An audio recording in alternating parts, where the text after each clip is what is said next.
my personal Kundalini awakening and how it has changed my life. All I can say is that I feel like I'm a walking soul. And at the same time, I know I'm still myself, the person that I was 2 years ago, but it still feels like this version of me right now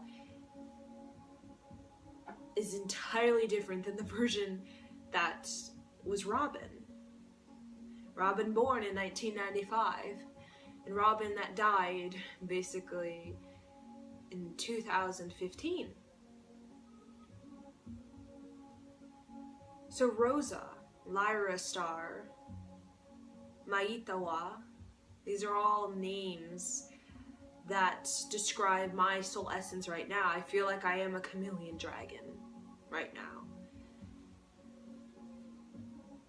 I mean, I don't even know how to describe this chameleon essence that I am. I try to use vocabulary words such as multidimensional self, higher self,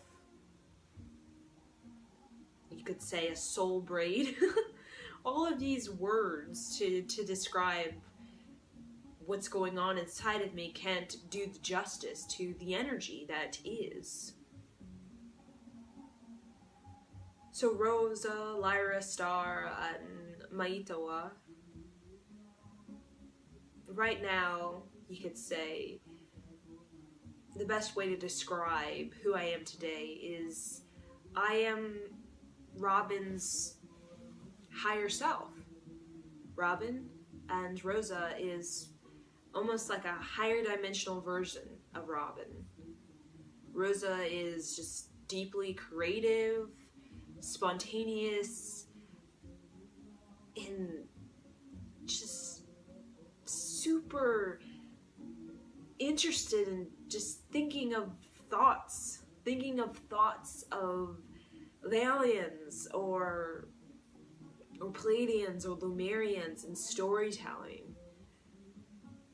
These are gifts that I felt in my being when I was Robin. But at the same time, I didn't fully activate them when I was Robin. It's almost like in order for me, this body, to be the embodiment or to anchor the fullness of my imagination, my creativity, my ability to tell stories, I had to die. That perspective, that stream of consciousness had to evolve. Kind of like what we're doing right now. We're evolving our bodies so that we can be able to handle the stresses of this technology age. And I feel in order to be at my optimal creativity, I had to embrace Rosa. I had to embrace Lyra Star, Maitawa. And sometimes it feels like a soul braid with the whole theory of there's multiple energetic frequencies or beings working inside of me, almost like my body is not just me, it's all of my team, like my spirit guides. I may seem like one person, but it feels like I'm a multitude of beings inside of me. One minute I'm just super creative in writing stories and super creative in writing songs or then poetry, teaching yoga. These are all things I feel are characteristics from particular beings that surround me always, like we are one.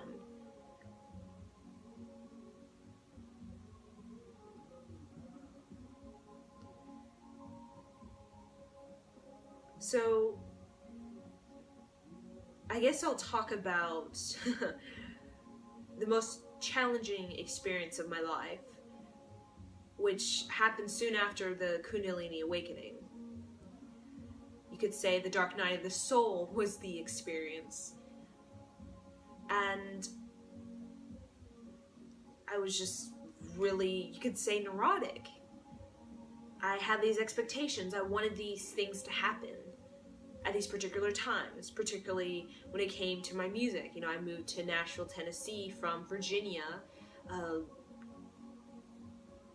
summer of 2014, and I just had all this creative energy, all this songwriting and this poetry, and I had all of these expectations.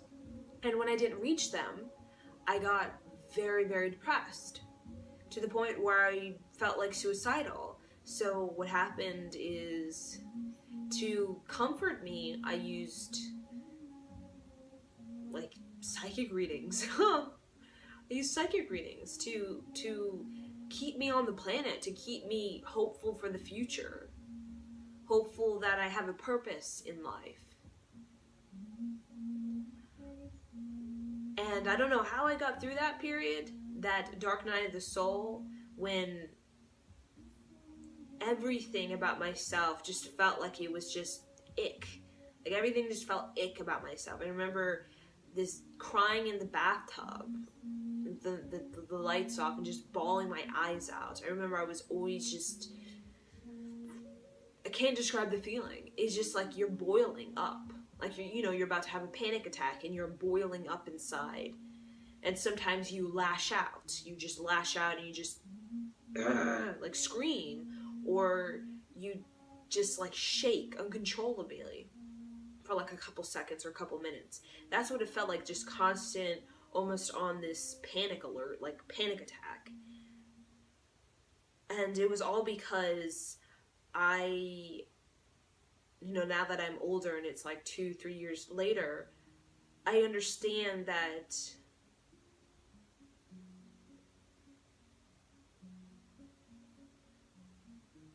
I was experiencing not necessarily a nervous breakdown or just my body just collapsing on me, because that's what it felt like. I was losing control of my mind and my emotions, and I was just constantly depressed. I wanted things and I just had to have them in order to be happy.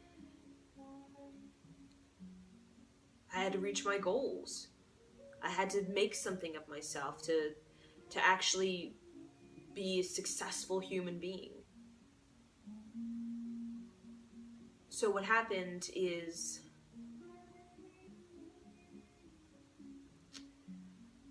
I understand that it was just a transformation, huge transformation, and I've never undergone such transformation in my entire life. And I don't even know what triggered my Kundalini awakening.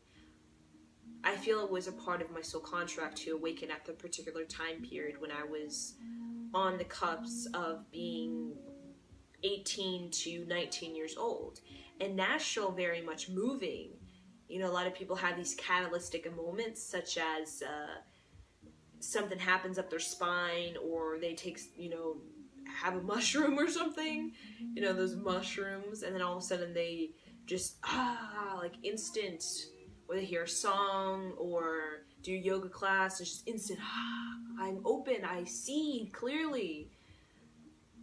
For me, it was just moving to Nashville, and it was a subtle. At first, I didn't really notice any change, and then the depression came, and that's when I knew something is up with me. At the time, I thought that, I'm just growing older, I'm becoming an adult, that's probably what it is. But no, it was me letting go of this version of myself that there was glimpses of my authentic being in that Robin, but at the same time there was a lot of these limitations in thinking. So that version of me couldn't continue on if I wanted to pursue my highest path. And 19 years old, moving to Nashville, I was all concerned about reaching my highest potential. I always feel like I was always awakened. At a very young age, I felt like I was always awakened. But the difference between being awakened and just being spiritual, I feel, is different. Because I was always spiritual, connecting with my deceased father, being a medium when I was like 10 years old, working with children since I was a very young age. I was always this spiritual being. I mean, we're all spiritual. We all have this spiritual essence that really reflects in our creativity, in our business, in our relationships. It always is showcased. But when you put awareness to that, like awakeness, it's like, whoa, it emphasizes spiritual energy. We're doing it all the time, but when you bring like just energy through awareness to that, everything you do is like a spiritual practice, either spiritual to empower you or spiritual in essence, it disempowers you. But when I awakened, it was like, whoa, there's power by understanding that there's an invisible realm. It's more than I believe that there's an invisible realm, and I connect with the invisible realm, than to actually see it and feel it in everything you do.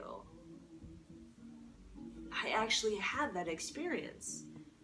And I still have that experience every time I do Kundalini. I feel I'm having a spiritual dance. I'm not just going about my life and everything I'm doing is spiritual, but I have no clue. Like I kind of like oblivious.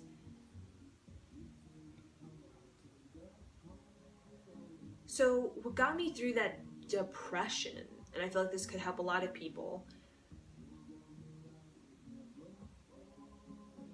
is that it was a process. It wasn't something that happened in a day or a week or a month. It happened over a period almost like a year or 2 years, where I just had to keep pushing myself. I had to keep challenging myself. I told myself I just have to move forward. It wasn't like I just did a yoga class or I woke up one day and I just felt completely balanced. The neurotic behavior, the feeling of a panic attack just went away overnight. No, it was a slowly just deciding powerful mantras again and again. I am a warrior. I am strong. I can get through this. And the thing is, what really supported me was that I had a companion. You know, I had my mother, and we're very much soul family. So her energy frequency was very much attuning me to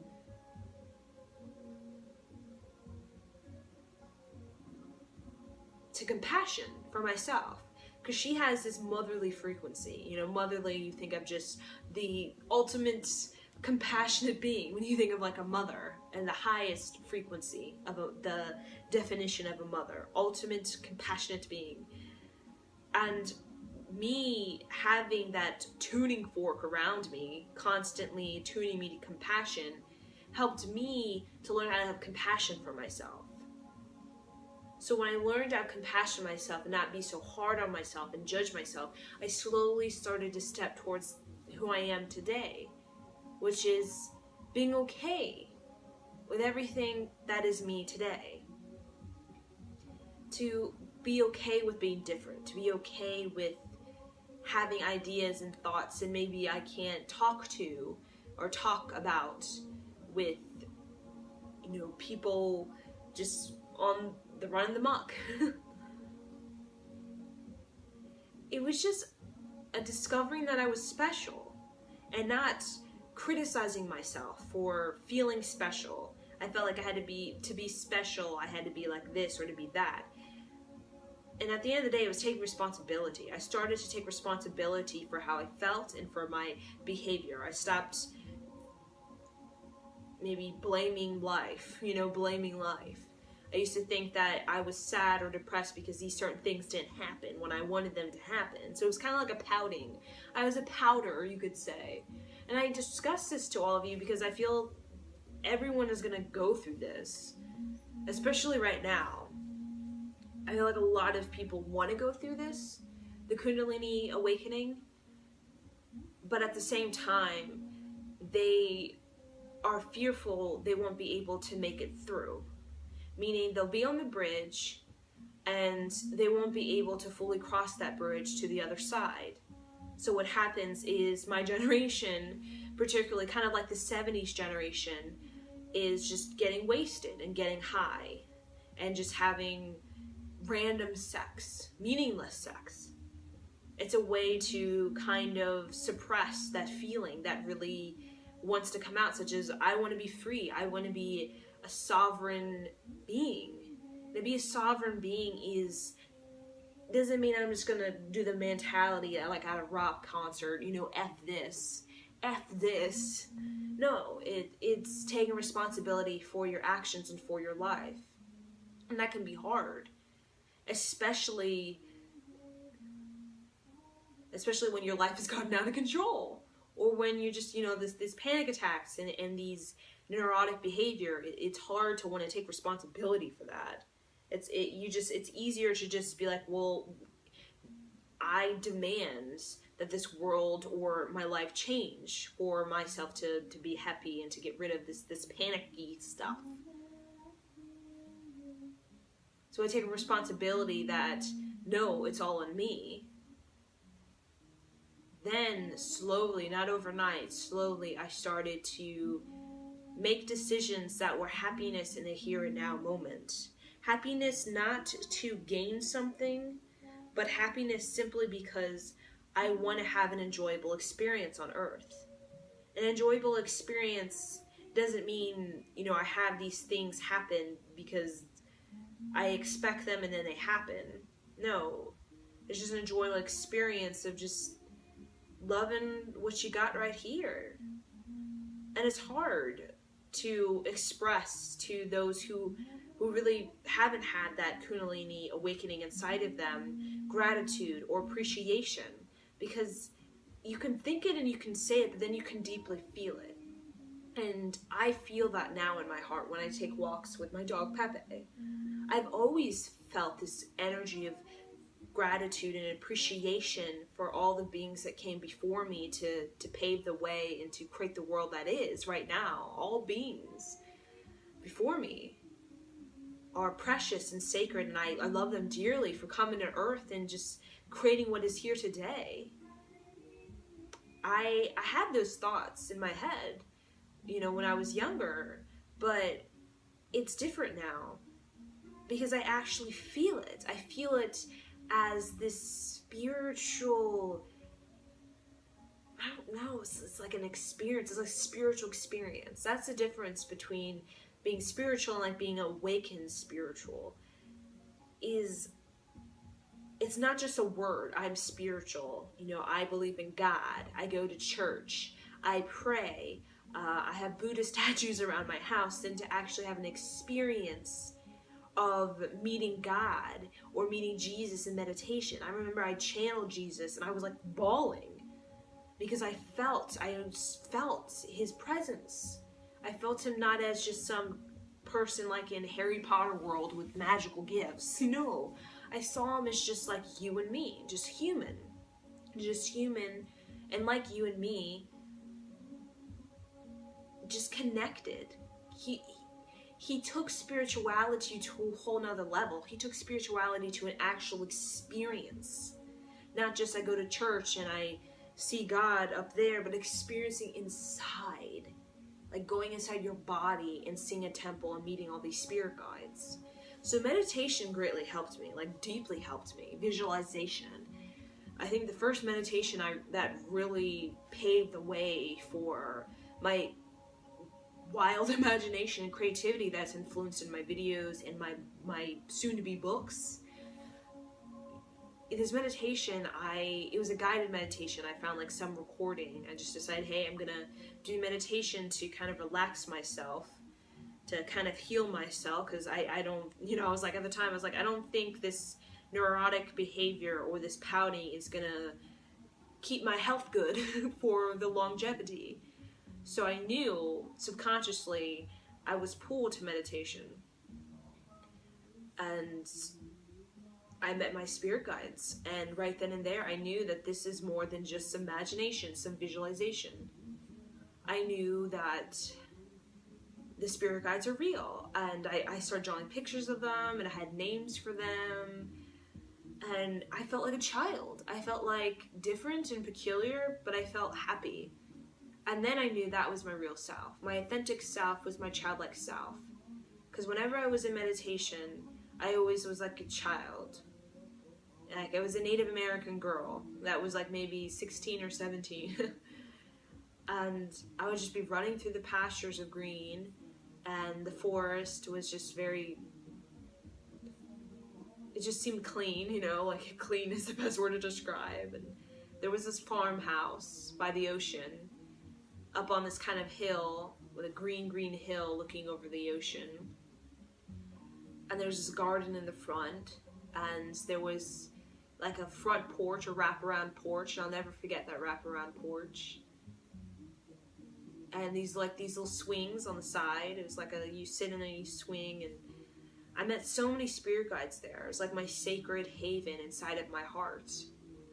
And when I found that place, I realized that home is within me. It's not, my home is, once I get my life looking like this, then I can be at home with Earth. It's like my home is wherever the divine puts me. Then I started realizing that home is not a destination. It's not of a accumulation. It's not of a thing or an object gained or successes or money gained to have these experiences in the external to feel like home, for Earth to feel like home. Because I've lived in apartments my whole life. And I'm still, to this day, I don't even have a feeling of wanting to buy a house. Because I feel really at home with just me here. So I feel like with that, naturally I've turned to a less simplistic lifestyle. And I feel our most natural self is a simplistic lifestyle. Not hoarding and accumulating objects and possessions. That is like an illusionary home. Kind of like in the Matrix. You have the nice rich house and the rich lifestyle, but it's illusionary because it's in the Matrix. Your real home is here, inside here.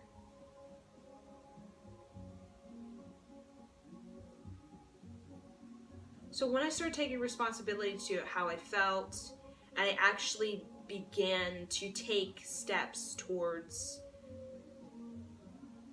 meditation and towards happiness, because I decided, you know, nobody wants to feel like crap.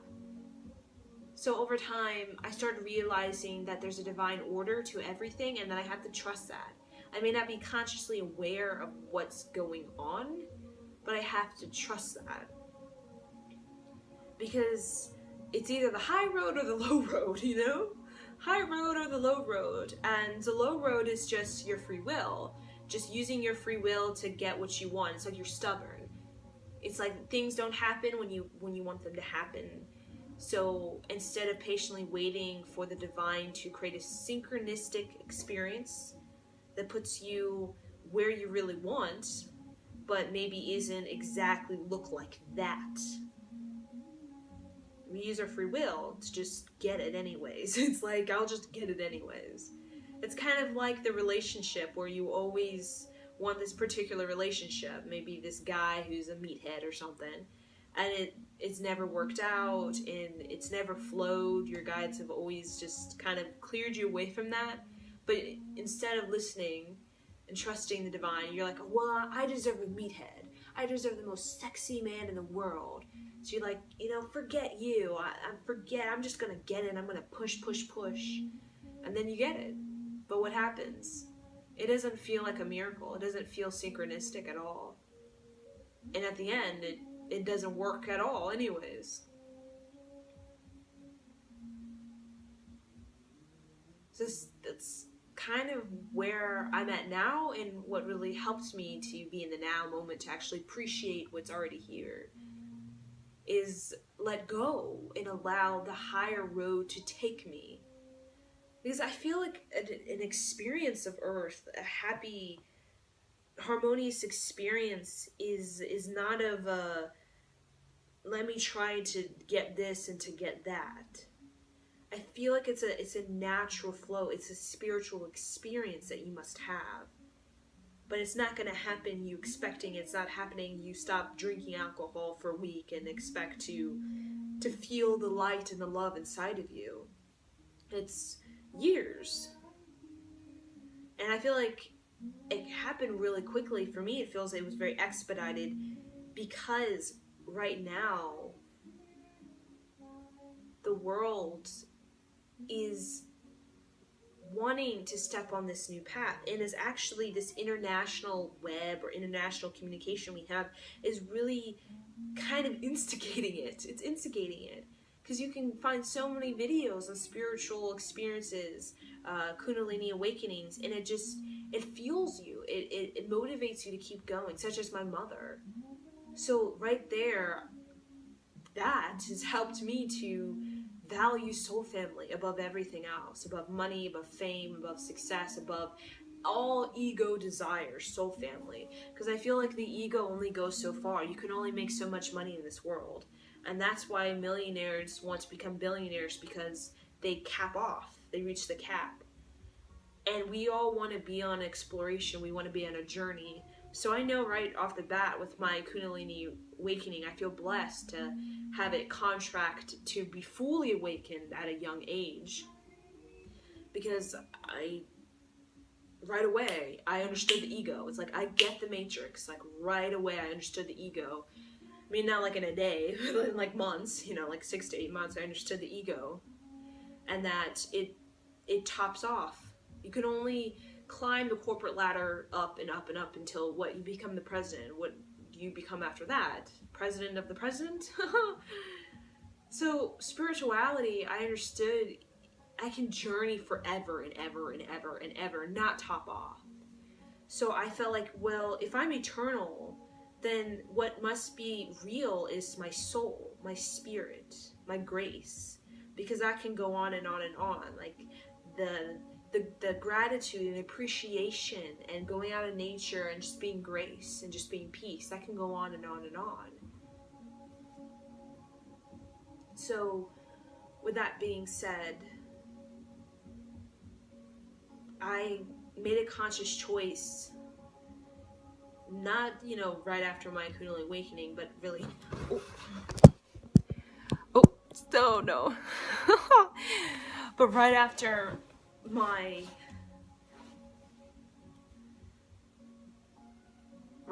depression, my neurotic behavior, I decided that I have to be my authentic self. I have to remain childlike. I really anchored that thought in my head, like I have to remain childlike. And even though people may not accept me, not embrace that about me, I have to do it. And that was really just the path towards self-love for me. Is that I'm special. And a lot of people may think my special is strange, but I'm special. So it's like just any message. Like I feel like I just want to send you a message because I love channeling. Is just support each other. Like, be attuned towards each other. Support each other. There's so much discouragement, particularly in the music industry right now. In rap music, in the top iTunes music. It's discouraging. It's like, I'm better than you. You suck. You are ugly. You're fat. And everybody is beautiful and everybody is worthy of a good life. Everybody is special in their own way. And we should not have to feel like we need to be this particular look or act this particular way to feel like we can be accepted in the world. It's like, I accept you for just your authentic self, your niche. You like aliens and you like spacemen, that's cool. That's awesome.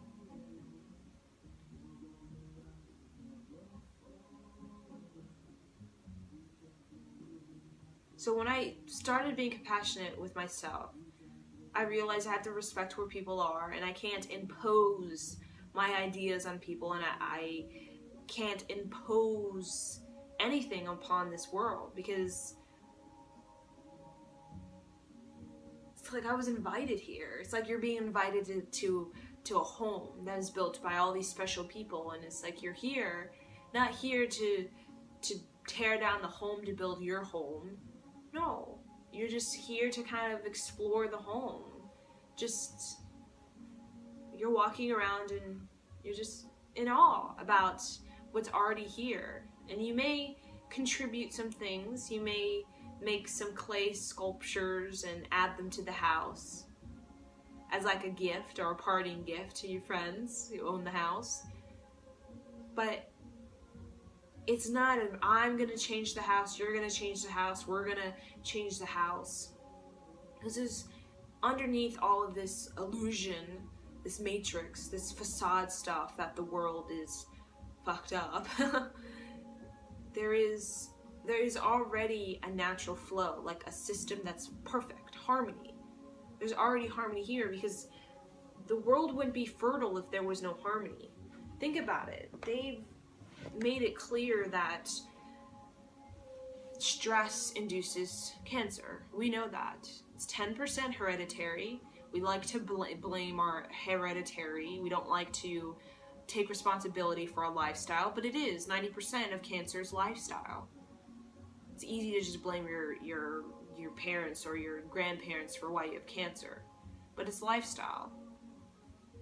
And the reason the lifestyle creates cancer is because of disharmony in the body, the cells. There's dysfunctionality going on with the cells clumping together. But when there's harmony in your body, when everything in your cells are connected, in harmony, flowing, there's not going to be this weird dysfunction with your cells happening. So when you look at that, you realize, wait, so dysfunctionality is disharmony, and dysfunctionality creates unhealthiness. It's like infertile. So harmony must be fertility at its finest. So that is there. But I feel like the world right now particularly likes to present it as it's fucked up. But there's harmony there. It's there underneath. It's the most natural, organic form. So it's like a home. Coming into Earth is walking into harmony. Exploring through the home.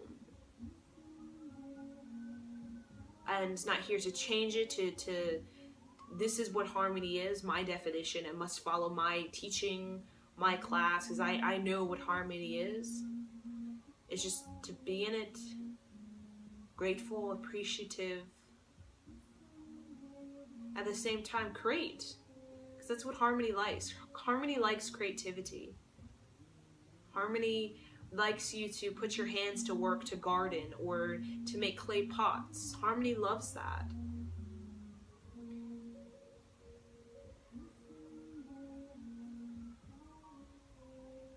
I feel like that's what's happening right now, even though there's so much disharmony and dysfunction, and let's get high and let's get wasted, because we don't know how to deal with the stresses of the golden age.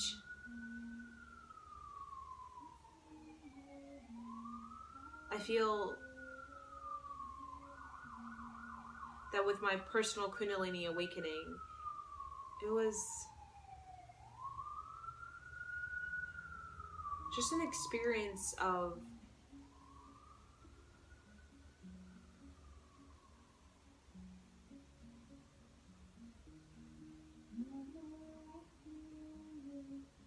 learning that, yeah, there may be disharmony, but there's always going to be harmony. And this disharmony may be here, there may be for the rest of my life, but I'm okay. Because I know harmony will always be, because where life is, harmony is. And there's a lot of life here.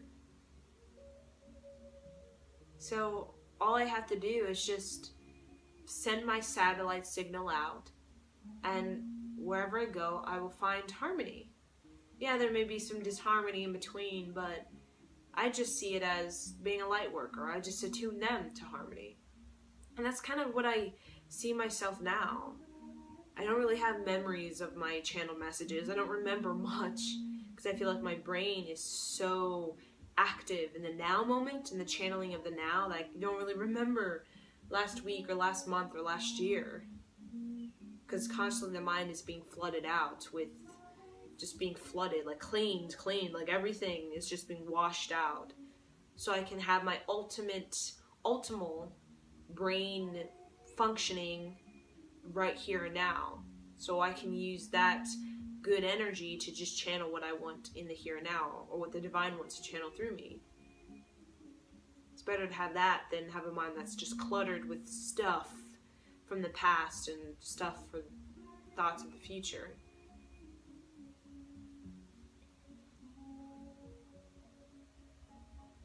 It's kind of like the dysfunction plays a role. And instead of like thinking like, oh my gosh, the dysfunction, I need to change the world, I see it like it plays a role for everyone. Like people are learning lessons. People are learning lessons in poverty. People are learning lessons in the rich. They're learning lessons about, involves karma, really. Karma not in the negative sense. Karma in the sense of they're learning lessons such as how to be courageous, how to be bold, how to be brave. And those are really the themes in this world. Courage, bravery, strength. You need it when you're poor, or you need it when you're rich. Because all of those, courage, being brave, being strong, is what really, when the world seemed really infertile at particular periods and times, that's what really revived it back to the natural flow. And right now, it needs a reviving to its natural flow. It kind of been reviving it for a very long time, like maybe every 100 years, even more so than that. It's revived the people back to its natural flow, back to its natural harmony. And that's what's happening right now. Except this revival it's going to be like the biggest one. Like it's going to be so big that people, they dare not, go back to sleep, or they dare not go back to their habitual ways, because it's going to be so powerful, like a knock to the head or a knock to the spine, that the whole population is going to just be permanently awakened to set a path for their children that isn't a part of that habitual pattern that it's always led us to, almost infertile energy, stagnant energy, unprogressive energy. But with unprogressive, there's always been this progressive, this deep progressive in it, because that's what revives people back. That's what's going on right now. So with my Kundalini rising and what I'm doing right now and how I feel right now is I can't really listen to any music besides mantra music, healing music, because all other music, I'm so sensitive. I know my frequency, I know my vibration very well, that listening to derogatory music, I'm like, I actually understand, I don't want to participate in that reality, even TV. I used to watch Love and Hip Hop. Really, that was the only show that I would watch.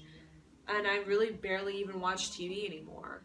Like, I watch it for like 5-10 minutes and then I'm just like, I'm gonna go write a story.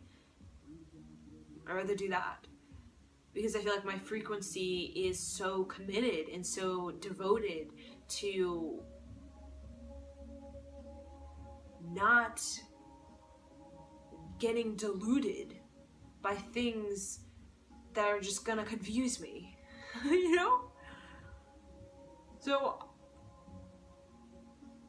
I basically participate in stillness and peace, because I feel right now with the stresses of the technology age, we need peace. We don't need to come home and do more things that delude us, that creates more confusion. We get that from going to work, or going to school, or going to a club, or going to a party, or going to a group setting, and you just feel all of these energies that are just stressed sometimes, and it just dilutes your energy, confuses your energy. So I'm making a conscious choice to surround myself in environments that are harmonious, and understanding when I'm in disharmonious environments, I simply just shine brighter. I see myself as a tuning fork. I don't see myself as a victim of disharmony environment. I see myself as a tuning fork.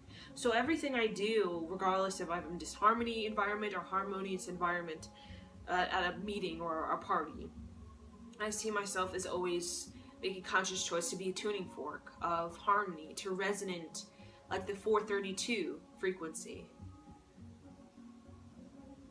And that is a process of getting consistent with your vibration. It's like vibrations, just like a guitar, like a string, it can come out of tune so easily. Some guitars are better than other guitars, but it's a consistent adjusting your frequency, adjusting like tuning a guitar, or tuning, well, piano doesn't really need a tuning all the time. But the thing is, I feel I'm at the consistent, like a 432. Because I decide to make happiness on me. Make happiness on me.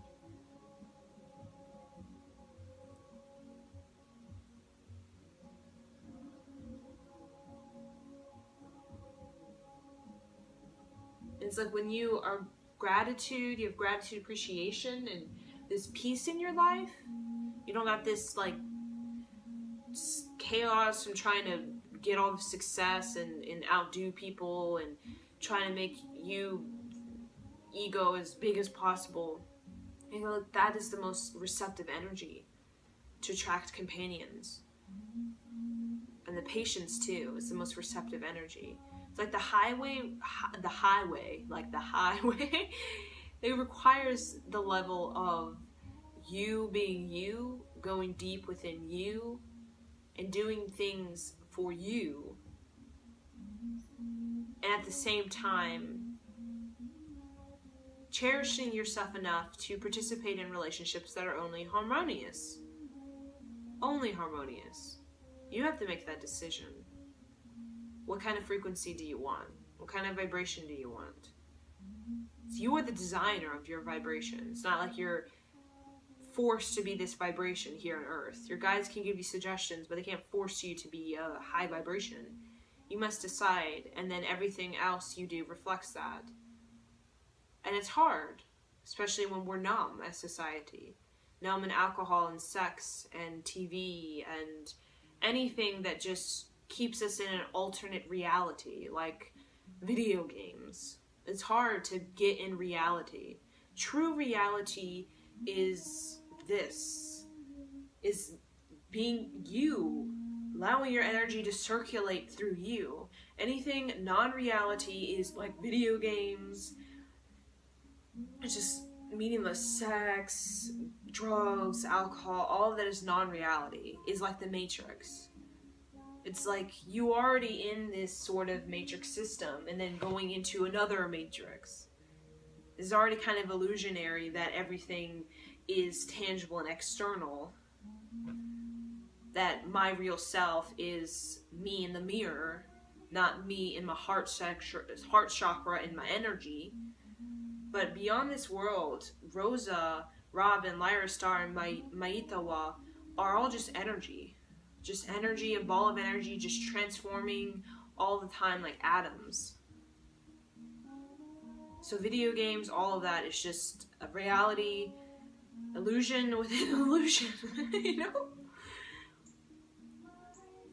So with my Kundalini awakening, with the whole world, I feel like this is the time right now, my generation and anybody really who's born right now who may be watching this video, I feel like we're gonna be raising the kids to be spiritually awakened, not just spiritual, but awakened at like age 0 to death, because we're now understanding what's going on.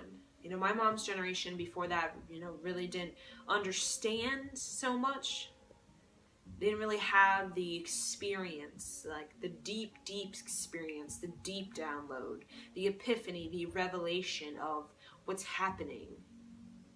But with this flood of channel messages, this flood of downloads, with the help of Octorians and the Pleiadians and the spirit guides, the veil is so thin that we have actually a grasp of what we're here to do. And we're here to set the path for the next generation to be a path like no other. No other. That's why we're clearing so much of our ancestral stuff.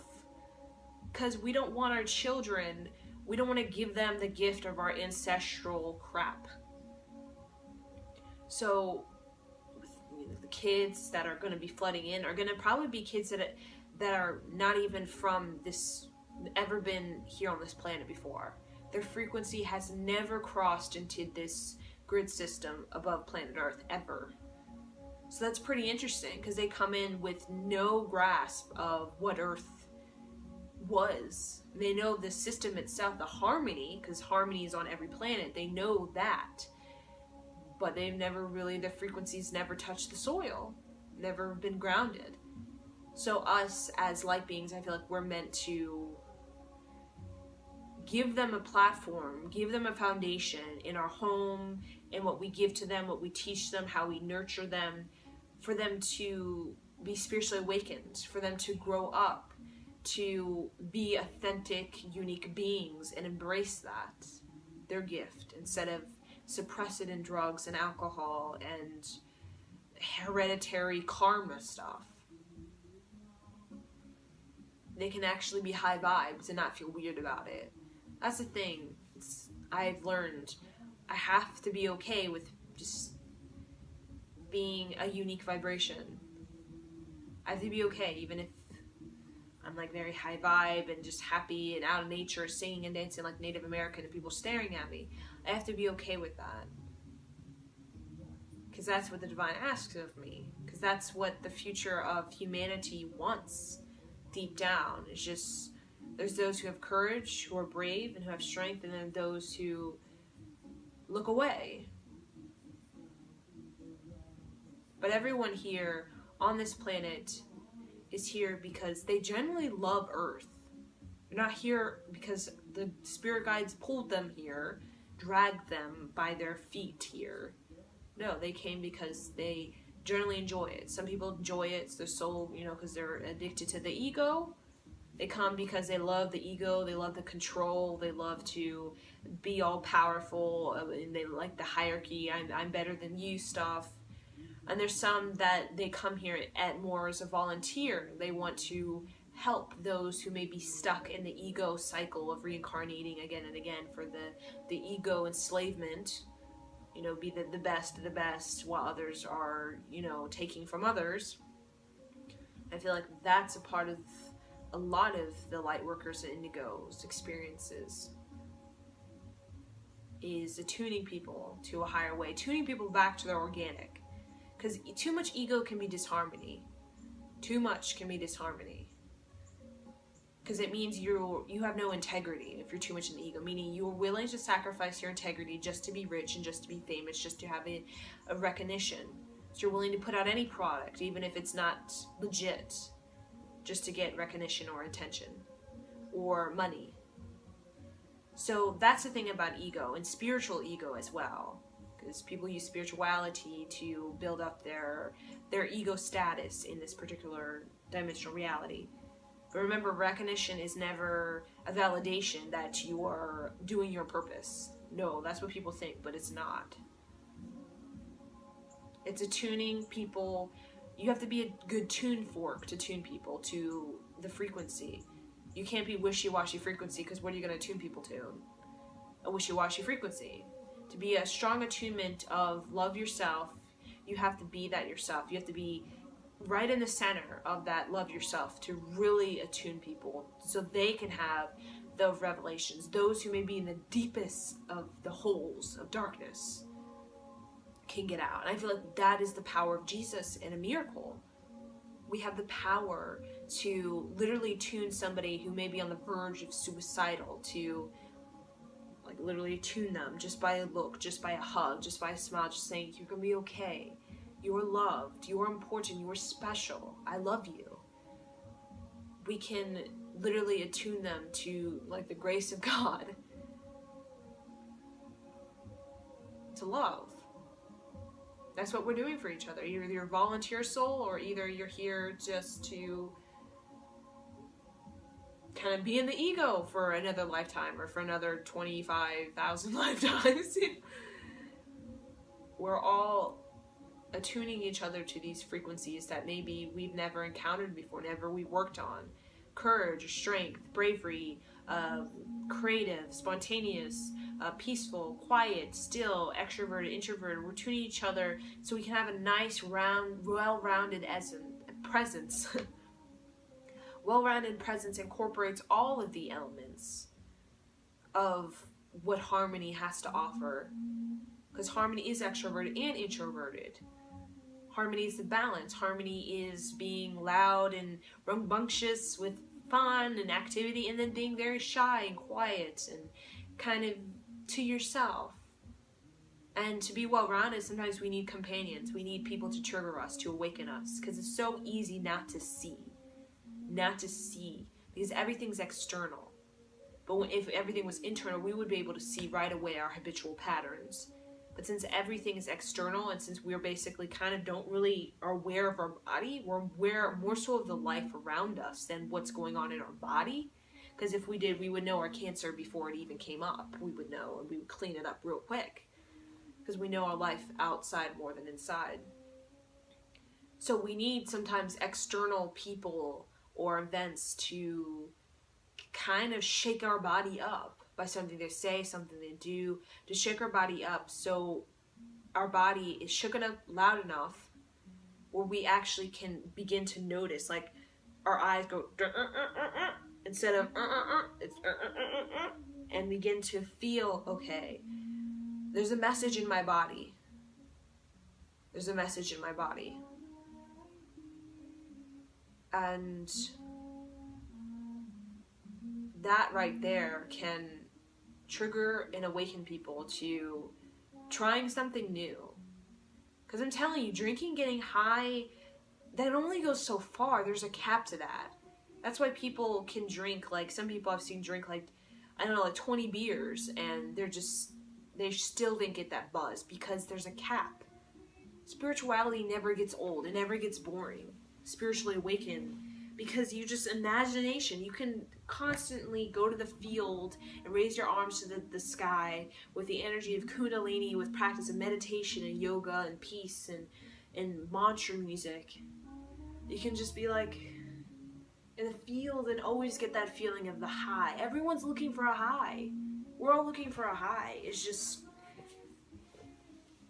the high of spiritually awakened and loving yourself, the high of just being okay with the now, painting a picture, writing a story, something that creatively empowers you, not creatively disempowers you, gives you that high. But it's only for the courageous, those who can be unique, those who can be different. Because there's so many brilliant ideas out there that are beyond just what's here. So many brilliant ideas, like only Lemurian Atlantis. But if you fear of being different, you'll never be able to even tap into those frequencies of Atlantis and Lemur because you think people are going to think you're weird. And this is a call to all people, regardless of your age. Come out. Because you'll be surprised the way people respond. Because when you really are embracing your imagination, your individuality, your unique Lemurian Atlantis talk, you'll find that people like attuning to that vibration because it's harmony. And people right now in this age of stress would do anything to have harmony in their life, would do anything, even get wasted and drunk and numb themselves on medication.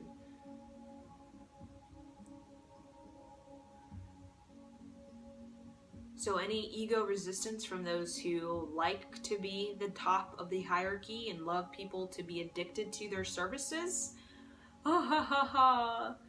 that's going to go away with the power of us awakened spiritual beings just being there for them. That's all you have to do. Be there for them. Just be supportive. If they're down in the dumps and drinking up a storm high off of cloud 9, that's okay. All you do is support them.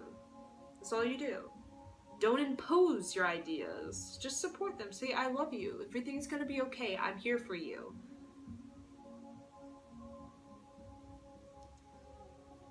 So I feel This is everything that I feel guided to talk about when it comes to my Kundalini awakening. Yeah, it's a deep discussion because the soul is deep. The soul is very deep. In past lives, I've discovered so much about my past lives. Past lives are so, so deep. And when you recognize your chameleon self, your multidimensional self, that I'm Rosa, you know, Maitawa, Native American self, and Robin at the same time, just these different octaves, these different vibrations of the same source. I use all of those different vibrations of the same source to help me not make sense of this reality, like trying to decode the reality. Some people spend their lives trying to understand what is Earth. Spend their lives just trying to understand the question, why are we here? What is Earth? Why? But no, I use that simply just to inspire me to create, inspire me to reach my highest potential. It's like I use all of those elements to help me understand how to manifest. How I've manifested before, how I've manifested maybe in a future life, and where's my power? My power is here. My power is in all of the vibrations of the source energy of myself. And I feel like that power is what really is born from a Kundalini awakening. Spiritual, we're all spiritual, but sometimes there's no power behind it. Because you're not taking responsibility for your life. But power born from a spiritual awakening is how we manifest miracles. Like Jesus, manifest miracles. Martin Luther King manifested miracles. Nicholas Tesla, he manifested miracles. It's power. Power inside is what we really want. We try to get it outside. We think power is, you're powerful because you're a billionaire, because you have all these cars. But again, that only goes so far. Those people top out. And then what happens? They...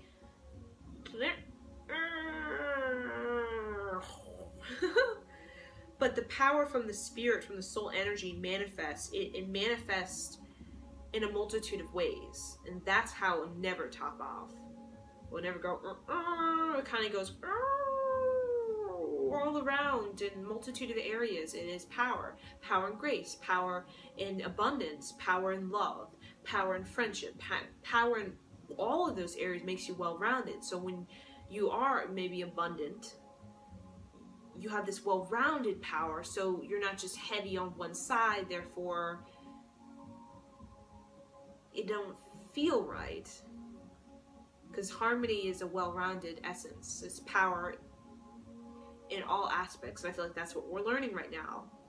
Learning that path, so once we kind of understand it, get a grasp, we can teach our children. Teach our children. Because the children of my children are going to be awakened like right at age 1. Because I have a good enough standing with my own spiritual practice, with my own self-love, with my own courage, with my own embracing of uniqueness, that I can give them a platform, give them a foundation that can help them to go out there in the world and to be happy, to be balanced, to be grounded enough where everything they're doing is of grace and of harmony, instead of doing things out of anger or fear or bitterness, because they didn't have the foundation of love and nurture to grow up to be a beautiful flower.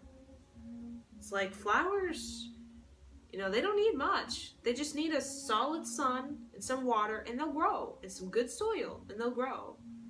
That's the thing with us. All we really need is nurture and love, and we can blossom. Our potential's to the sky. It's to the sky.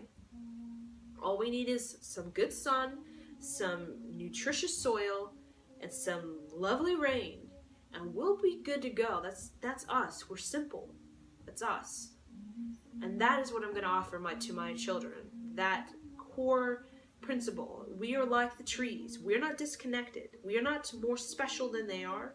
We're not some alien that's from some different world and they're just separate. No, we come from the plants.